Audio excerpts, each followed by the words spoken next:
Hey, good morning, everybody. Welcome to Second Cup of Coffee. Pastor Tom with you. We're in week 2 of our series, Then, T-H-E-N, Then.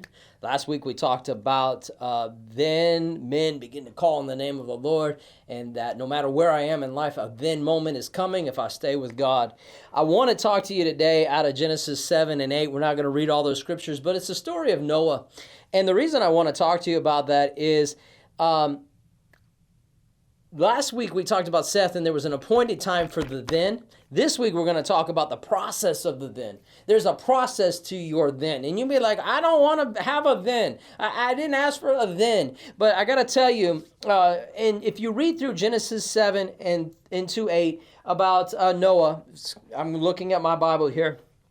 Genesis 7:1 says this, Then the Lord said to Noah, okay, why is he talking to Noah? Because people on the earth were evil, and he told Noah, I'm going to send some rain, and I need you to build an ark, okay? So then he began to speak to Noah. There's going to be a beginning to your then. A beginning, okay? God's going to speak to you, start your then, right? An event's going to happen, it's going to start your then, okay? That's the beginning. Go to 8:1. 8 is the number of new beginnings. Then God remembered Noah. When is this? It's flooded. He's floating around in a boat, right? Have you been walking with God and all of a sudden, God, where did you go? I mean, I'm walking in obedience. I built a boat. I didn't even know what a boat was. Now we're floating around. Ton of food, ton of animals, ton of byproduct of animals. Stuck with my family in this. I mean, it's not that great, God. It's smelly. And I don't even know what's going on because I can't really see outside the boat. We kind of get this Navy image, right? Where he's the captain, he can see everything. No, he's floating around basically in a barge. And I think my faith would be start to dwindle after a while. But it says in Genesis 8:1, then God remembered Noah. That's the middle. You have a beginning, you have a middle. There's a beginning to your then. There's a middle to your then. If you go to 8:15 through 16, it says, Then God spoke to Noah, saying, Go out of the ark. You have an end to your then.